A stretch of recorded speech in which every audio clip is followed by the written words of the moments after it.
Imagine waking up tomorrow morning to breaking news across every television station in the world.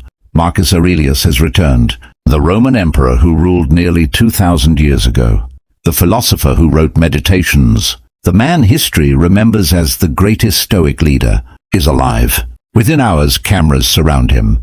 Journalists demand interviews. Politicians want his support. Influencers ask him to appear on podcasts. Social media explodes. Millions debate whether he's a miracle or a myth.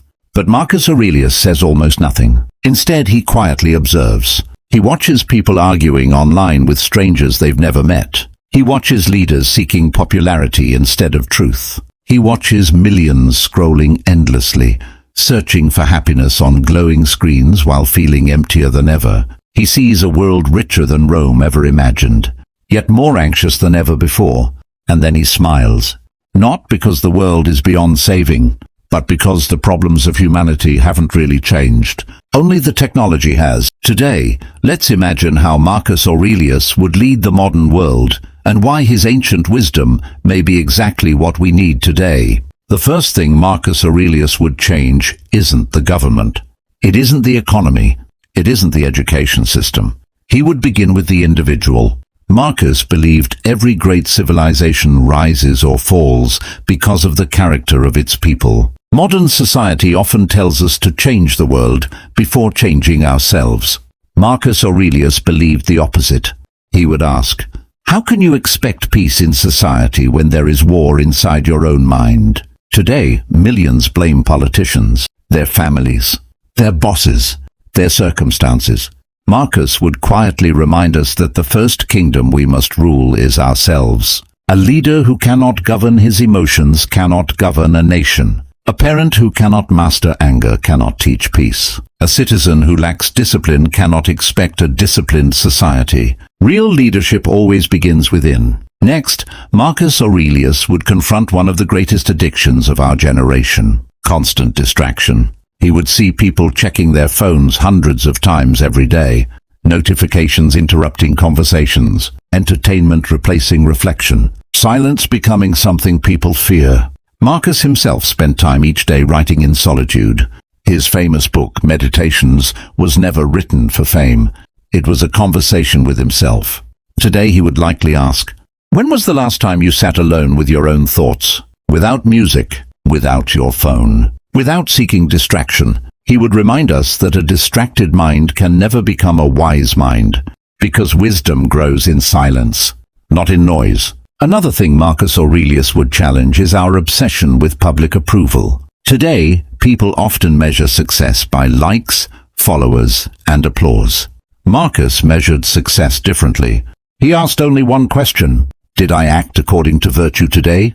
Imagine how different the world would become if people cared more about integrity than popularity. If leaders spoke the truth even when it cost them votes. If creators produced meaningful work instead of chasing algorithms.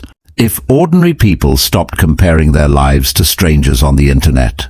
Marcus Aurelius understood something timeless. Reputation belongs to other people. Character belongs to you. He would urge us to stop living for applause and start living for purpose. Another crisis Marcus Aurelius would immediately recognize is emotional instability. Today, many people believe every emotion deserves immediate expression. If they're angry, they lash out. If they're offended, they retaliate. If they're criticized, they collapse. Marcus would teach something radically different. Emotions deserve observation before reaction. He often reminded himself that external events cannot harm your character unless you allow them to. Imagine political debates where people listened before shouting. Imagine families choosing understanding instead of revenge. Imagine workplaces where criticism became an opportunity for growth instead of conflict. Marcus wouldn't eliminate disagreement, he would eliminate unnecessary hatred. Because emotional mastery creates stronger people. And stronger people build stronger societies. Marcus Aurelius would also redefine success. Today's culture celebrates wealth, luxury, and status. Marcus ruled one of the largest empires in history, yet his writings rarely mention power. Instead, he constantly reminded himself of mortality. Everything fades: money, beauty, popularity, even empires. Knowing this made him humble. If Marcus were here today, he wouldn't ask how expensive your house is. He would ask, who are you becoming? Because success without character is temporary, but virtue outlives every fortune. Perhaps the greatest surprise would be how Marcus Aurelius treated those who opposed him. Today's world encourages division. Choose a side, attack the other side, cancel anyone who disagrees. Marcus rejected that mindset. He believed people often do wrong because they lack understanding, not because they were born evil. That doesn't mean accepting injustice. It means refusing to hate. Imagine a leader who remained calm while everyone else panicked, who refused to insult opponents, who focused on solutions instead of blame. Such leadership would seem revolutionary today.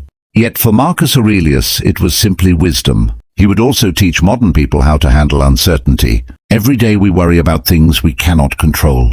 Economic crises, wars, health, the future. Marcus constantly reminded himself to separate what is within our control from what isn't. Your effort, your honesty, your discipline, your choices, these belong to you. Everything else does not. Modern anxiety often comes from trying to control the uncontrollable. Marcus would encourage us to release that burden, not because life is easy, but because peace begins where unnecessary control ends. If Marcus Aurelius became a world leader today, he would probably make one decision that many people would find shocking. He would spend less time speaking and more time listening. Modern leaders often believe confidence means talking constantly.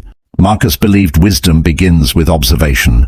He would visit schools, hospitals, factories, homes. He would quietly study ordinary people before making extraordinary decisions. Because leadership isn't about being heard, it's about understanding. And perhaps that's what's missing most today. Finally, Marcus Aurelius would leave us with one powerful reminder. History repeats because human nature remains the same. Technology changes. Human desires do not. People still seek meaning. They still fear death. They still crave acceptance. They still struggle with anger, envy, pride, and anxiety. That's why Stoicism remains timeless. It doesn't solve yesterday's problems. It solves humanity's problems. Imagine if every morning millions of people asked themselves the same question Marcus Aurelius asked nearly 2,000 years ago. What kind of person will I choose to be today? Not, what will I own? Not, who will admire me? Not, how can I defeat my enemies? But, how can I become wiser, kinder, braver, more disciplined? The world would change. Not overnight, but one person at a time.